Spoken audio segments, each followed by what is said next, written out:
Assalamualaikum warahmatullahi wabarakatuh. Perkenalkan, di sini saya Azra sebagai orang pertama akan mempresentasikan sergap sensor 3 tabrak menggunakan node MCU ESP strip 8266 dan sensor ultrasonik. Sebelumnya kami perkenalkan diri dulu. Anggota kelompok kami yang pertama ada Rehan Siti Kapa yang memakai topi, lalu ada Raffi Winata yang sedang diangkut, dan juga ada Azra Upahadi yang tadi sudah perkenalan di awal. Oke, sergap itu merupakan alat pencegah tabrak yang dirancang untuk memberikan peringatan jarak antara kendaraan dengan benda sekitar terlalu dekat. Alat ini biasa dipasang pada bagian kendaraan pribadi seperti mobil. Nah, komponen yang kita gunakan itu yang pertama ada node MCU ESP8266, kemudian ada ultrasonic sensor, dan juga ada buzzer dan kabel jumper.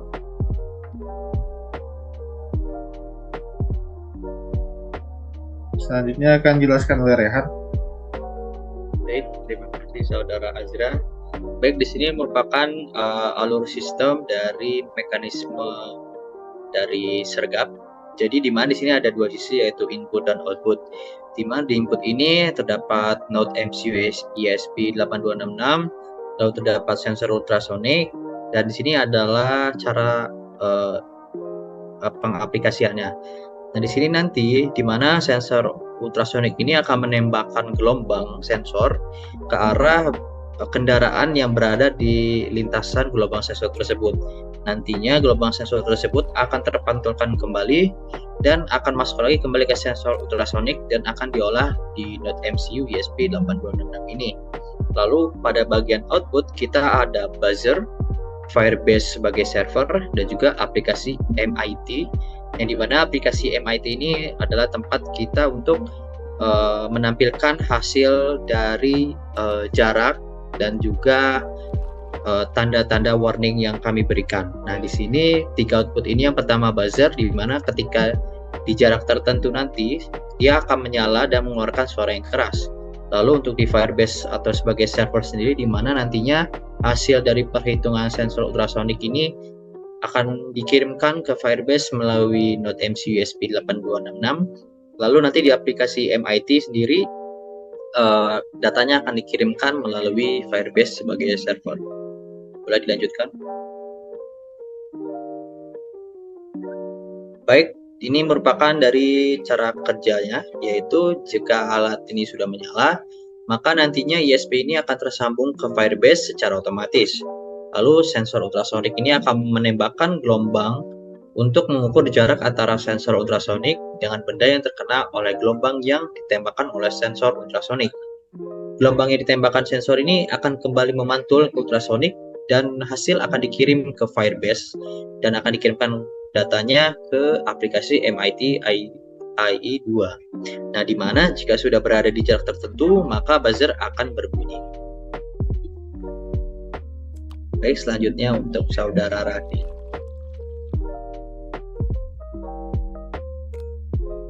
Oke, selanjutnya saya akan menjelaskan dari sisi aplikasi MIT dan nantinya akan saya jelaskan tentang Firebase-nya.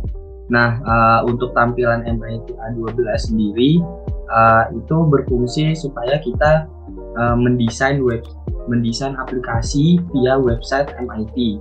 Nah, di aplikasi ini sistemnya kita mendrag fungsi yang akan nanti kita gunakan, lalu kita men-setting blok-blok diagram tersebut untuk nantinya kita hubungkan dengan kaki-kaki yang ada di mikroprosesor dan tentunya token yang berasal dari Firebase. Nah, MIT App Inventor ini merupakan aplikasi yang nantinya bisa dengan mudah di-download dari website di handphone pengguna, sehingga pengguna itu tidak perlu repot lagi membuat codingan aplikasi secara manual. Nah, yang terjadi di tampilan MIT ini adalah ketika nanti sensor ultrasonik menerima menerima data tersebut akan dikirimkan ke Firebase. Lalu data-data dari Firebase ini dikirimkan melalui token yang akan terhubung dengan aplikasi MIT. Nah, nantinya data tersebut akan muncul di aplikasi, dan jika aplikasi ini mengetahui bahwa data tersebut kurang dari jarak yang sudah ditentukan, maka dia akan mengeluarkan notifikasi di aplikasi tersebut, dan ketika aplikasi tersebut mengeluarkan notif, otomatis buzzer juga akan menyala. Nah, untuk mematikan buzzer tersebut terdapat dua tombol di aplikasi, yaitu off dan on. Fungsinya adalah untuk mematikan atau menyalakan notifikasi atau menyalakan atau mematikan si buzzernya. Mungkin next. Nah, berikut adalah tampilan MIT A12 di handphone, di mana ketika tadi kita sudah men-set aplikasinya, terus kita mendownload aplikasinya itu dari websitenya. Nah, ketika nanti sudah kita download di website, maka yang akan tertampil di handphone pengguna akan terlihat seperti ini, di mana ada dua tombol on dan off, lalu ada tampilan jarak, dan di sini dilihat ada angka 27. Ini masuknya adalah 27 cm. Lalu ada logo peringatan. Nah, logo ini akan berubah ketika nanti jaraknya sudah terlalu dekat. Logonya ini akan berubah menjadi merah, dan jaraknya ini akan berubah juga. Misalkan ketika dia mendeteksi jaraknya 3 cm, angka 27 ini berubah menjadi 3 cm, dan logonya ini berubah menjadi warna merah. Oke, mungkin next. Nah, untuk kesimpulannya, alat kami yang bernama sergap atau sensor cegah tabrak bekerja pada saat terdapat kendaraan yang mendekati sensor dengan cara mengeluarkan bunyi saat kendaraan mendekati sensor, dan tampilannya dapat dilihat di aplikasi MIT. Kendala yang terdapat di kelompok kami selama menguji coba alat sergap ini adalah dari sisi Firebase yang tidak bisa mengirimkan datanya ke aplikasi MIT.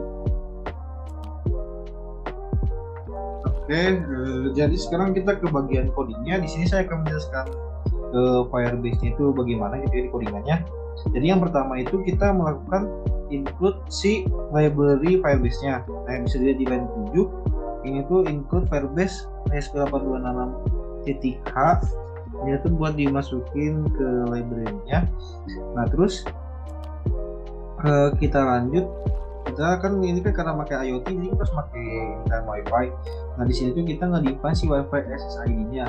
Nah, SSID-nya itu kita pakai WiFi kampus, terus define-nya itu WiFi password-nya Cibutuh Kota. Nah, terus kita lanjut. Kita juga mendefine si APK-nya. APK-nya itu ini dari dari website-nya. Nah, kita nanti bakal dapat dari Firebase yang di website itu kode seperti ini gitu. Bisa dilihat di layar 19. Nah, kemudian kita juga mendefine si database URL-nya. Nah, ini tuh URL dari tugas besar dari kami gitu, di pelajaran mikro ini. Nah, kemudian kita mendefine juga Firebase data objeknya.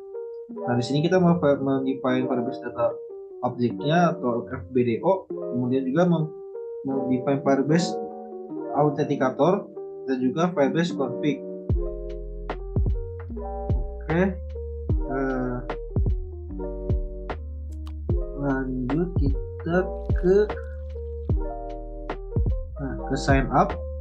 Nah, jika kalau kita itu Firebase mau sign up, nah kita itu harus melakukan konfigurasi dan juga autentikasi. Nah, kalau misalnya ini konfigurasi dan autentikasi ini kita berhasil, nanti di serial print-nya akan muncul oke, dan si variable sign up oke-nya akan true. Kemudian kalau misalnya kita tidak berhasil konfigurasi dan autentikasi, maka di serial printnya itu akan error gitu, muncul tampilannya error. Oke, next. Kita lanjut juga ke sini sekarang. Jika kalau si Firebase ini dimulai gitu ya. Nah, si Firebase ini kalau jika dimulai itu kalau si konfigurasi sama autentikasinya itu sudah berhasil gitu ya, sudah benar. Oke, kita lanjut yang ini ya, ke Firebase Connect Wi-Fi. Terus ini tuh kita jadi kalau misalnya si Wi-Fi-nya itu mati, nah nanti kita itu si Wi-Fi-nya itu bakal reconnect sendiri gitu. Nah, terus lanjut. Oke, kita lanjut ke ini ya, ke bagian yang line 103, yaitu jika kalau Firebase itu sudah ready, sudah siap, dan juga sign up OK-nya itu sudah true gitu. Nah, kalau misalnya kedua ini sudah terpenuhi, maka data private list-nya akan mengeluarkan milis gitu. Maksudnya data yang lama akan diganti dengan yang baru gitu. Mungkin selanjutnya akan dijelaskan oleh Raihan. Boleh Saudara Azra diataskan saja codingannya. Nah, baik, di sini saya akan menjelaskan terkait perhitungan yang dilakukan oleh ultrasonic. Di sini kita akan mendefinisikan ISP-nya dulu, ISP antara 32 ataupun ISP 8266. Tapi di sini kami menggunakan ISP 8266 dan juga akan mengincludekan library Wi-Fi dari ISP 8266-nya. Boleh dilanjutkan ke bawah. Oke, cukup di sini aja. Baik, di sini kita ada beberapa variabel, yaitu send data pref milis sampai dengan 0 dengan tipe datanya unsigned long, lalu integer count dengan sampai dengan 0, lalu bool sign up OK, di mana boolean ini akan kita set untuk false terlebih dahulu. Lalu untuk duration dan distance kita menggunakan tipe data long. Nah, sekarang kita akan melakukan define dengan trigger pin yang ada di ultrasonic. Nah, di sini yang pertama const integer trigger pin 912, di mana di sini di pin trigger di model kami itu akan dipasangkan ke 12 yang ada di ISP 8266. Nah, di sini echo pin juga akan dipasangkan ke 13 yang ada di ISP 826. Nah, di sini kita menggunakan fonts pada trigger pin dan juga echo pin dikarenakan hasil dari trigger pin dan echo pin ini akan tetap sama, konstan seperti itu. Lalu di sini kita akan melakukan integer pin buzzer, di mana buzzer ini akan terdapat di pin 14 di ISP 826. Lalu kita define juga string stroke value juga. Baik, boleh ke bawah. Baik, di sini ada void setup serial.begin 9600, di mana kita menggunakan serial monitornya di 9600. Lalu di sini kita akan memulaikan wifi.begin, di mana nanti akan dicek untuk wifi SSID dan juga wifi passwordnya. Lalu ketika nanti berhasil terkonekkan, nanti akan muncul connected with IP, di mana itu akan tertuliskan IP dari wifi lokal yang kita pakai. Boleh dikebawahkan kembali. Oke, cukup di sini saja. Lalu di sini ada pin mode trigger pin output, di mana mode dari pin trigger itu akan sebagai output. Lalu untuk mode echo pin itu akan sebagai input. Lalu untuk pin buzzer ini akan dimodekan sebagai output. Nah, boleh dikebawahkan kembali. Oke, cukup atas sedikit. Oke, baik, di sini kita akan lihat void loop digital write trigger pin low, di mana di sini pada pin trigger kita akan men-setupnya sebagai low, di mana di sini kan kita menggunakan digital, jadi kita gunakan digital write. Lalu untuk digital write trigger pin high, di mana kalau delay microsecond-nya di 10 second, lalu kita akan berikan lagi ke trigger pin low sesuai dengan delay microsecond yang ada. Lalu di sini kita akan cari tahu bagaimana durasi dari pantulan gelombang, di mana durasi dari pantulan gelombang itu sama dengan pulse in, echo pin high. Lalu untuk menghitung jarak, kita akan menggunakan rumus durasi dikali dengan kecepatan suara dibagi waktu. Lalu di sini nanti kita akan serial print distance cm karena kita menggunakan jarak cm, dan juga nanti hasilnya akan kita panggil dari variabel distance seperti itu. Baik semuanya, sekarang saya akan menjelaskan codingan yang ada di aplikasi MIT. Nah, untuk tampilan awal dari MIT seperti ini ya teman-teman. Dan nantinya ketika nanti aplikasi ini di-download di handphone, maka yang tertampil seperti di tampilan awal ini, tampilan keluar. Nah, untuk proses codingnya, teman-teman bisa klik blocks. Nah, di sini akan tertampil blocks-blocksnya yang digunakan untuk menyambungkan antara mikroprosesor dengan aplikasi. Nah, pertama kita menggunakan blok window. Ketika nanti kita mengklik button nomor 2, maka yang akan dilakukan adalah mengcalling data dari Firebase DB1 untuk mendapatkan nilainya. Nah, nilai yang diambil itu apa? Nilai yang diambil adalah distance-nya atau jaraknya. Nah, ketika data distance-nya itu tidak tersedia, maka akan tertampil not found di sini. Selanjutnya, kita men-set si button 2 ini. Jika nanti kita mengklik button 2, maka akan tertampil tombol off active.cbg. Lalu, ketika kita men-set button nomor 1, maka akan tertampil tombol off disable. Nah, selanjutnya kita meminta data dari Firebase yang digunakan. Data itu digunakan nantinya untuk status, gitu, teman-teman. Selanjutnya kita menggunakan blok lagi, blok when button 1 klik do, kurang lebih sama seperti yang sebelumnya, cuman yang tadi itu kan button 2, dan sekarang button 1 kurang lebih sama. Untuk calling Firebase DB1-nya sama, text status not found-nya juga sama. Nah, yang beda di sini adalah when Firebase DB1 got value. Di sini ketika nanti si data Firebase-nya ini mendapatkan sebuah nilai, maka yang akan dilakukan adalah di sini ada fungsi if else. Karena di sini ada if get value sama dengan distance. Jadi ketika nanti value-nya itu sama dengan distance, maka dia akan men-set label 3, terus akan memunculkan value-nya kayak gitu. Value-nya akan muncul di mana? Value-nya akan muncul di sini, teman-teman, yang angka 27 ini. Nah, dia akan muncul di sini. Tuh. Balik lagi ke bagian blocks. Nah, ada lagi perulangan lagi, yaitu if get value kurang dari 5.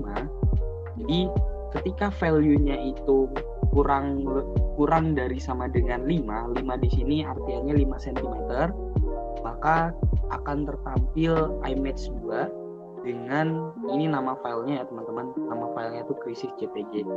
Jadi yang akan tertampil adalah peringatan yang berwarna merah. Nah, sedangkan kalau else if-nya nilainya itu lebih dari 10 cm, maka dia akan memunculkan gambar peringatan berwarna kuning. Nah, maksudnya adalah di sini. Nah, di sini teman-teman, ketika kurang dari 5 cm, maka warna ini menjadi warna merah gambarnya. atau krisis.cpg tadi. Nah, ketika tadi lebih dari 10 cm, warnanya akan menjadi kuning seperti ini. Gitu ya teman-teman untuk codingan di MIT Adventure. Nah, selanjutnya ketika kita sudah selesai coding, yang kita lakukan adalah menghubungkan data dari Firebase menuju App Inventor. Caranya klik Firebase DB1, lalu masukkan Firebase token dan Firebase URL-nya. Nah, Firebase token dan URL ini dapat dari mana? Dapatnya dari Firebase, ya teman-teman. Setelah itu, setelah kita semua men-setting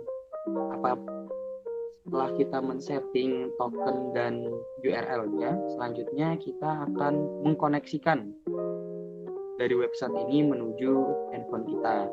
Caranya kita tinggal klik AI Companion, lalu kita scan saja kodenya ini. Maka akan terkoneksi aplikasi yang ada di website dengan handphone kita. Oke, kurang lebih penjelasan mengenai codingan di MIT seperti itu. Saya kembalikan ke Saudara Rehan. Silahkan Saudara Rehan.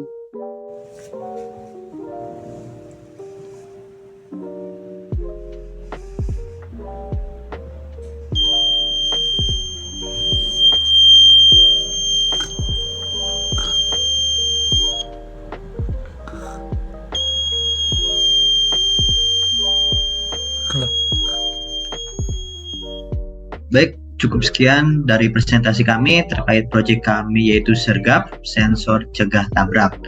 Di mana harapan kami adalah dengan adanya proyek kami ini dapat mengingatkan orang-orang terhadap bahaya yang mereka hadapi dan juga menjadi salah satu cara antisipasi dalam mengurangi angka kecelakaan. Cukup sekian dari kelompok kami. Mohon maaf jika ada salah tutur kata. Wassalamualaikum warahmatullahi wabarakatuh.